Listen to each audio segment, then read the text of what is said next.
Nowadays, do you not feel that depth and that breadth of comparison has kind of expanded so much? I feel like before, like you said, that influence would be from your locality. Alongside influence, that also self-comparison to others, I guess, would also be within your locality. I'm assuming you'd compare yourselves essentially to your father, to your mother, to your friends, maybe that boy in class that's doing well. Those would be positive comparisons, whereas now we kind of, without even realizing, subconsciously compare ourselves to thousands of people every day. A simple 5 scrolls takes a few seconds and you'll be comparing yourselves to a celebrity or a random person in the southern hemisphere whilst you're in the northern hemisphere. And it makes me wonder then, this kind of constant exposure that we have to people's lives, is it having an impact on how comfortable we are with our actual selves? Of course it is.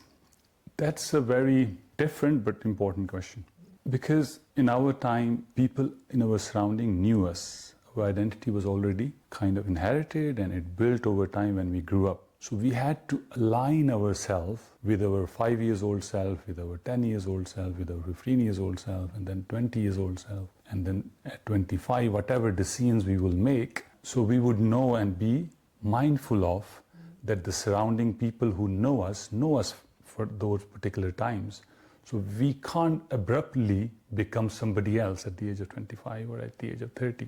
Of course, knowledge, experience, understanding would affect and you would change, but you won't completely go berserk and become somebody else. Whereas in today's age, because you have a global audience and of course you have global influence as well, as you have your influence on yourself and what you want to do, and you can idealize anything today, and so as you can become anybody as well. For example, the same 25 years old who had to keep themselves the same way for the surrounding people, but now the same 25 years olds knowing that if my surrounding doesn't accept even this new identity I'm going to create, but the rest of the world will, and there would be of course people of, so that's how it is affecting whichever you want to become, you can become.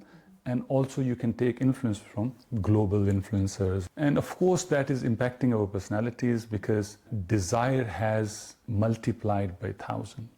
Because before your exposure was local, you could only desire things what you could see. If somebody has a particular car, or somebody has a certain lifestyle, or they wear certain clothing, they speak in a certain way. So that's what all your exposure was, or from television. Now you scroll through thousands and millions of people you can access to, and that becomes the standard. So you have and especially if people who follow too much, so their standard keeps changing because somebody else would become even more appealing than the previous ones, and somebody else will become more appealing, and that of course create a bit of unpleasant or unkind of fulfilling feeling, because you are 15 or 20, you thought I would love it if I become this kind of whatever role models you had, and normally people followed role models and they became similar people or of that standard people, and they felt satisfied with it.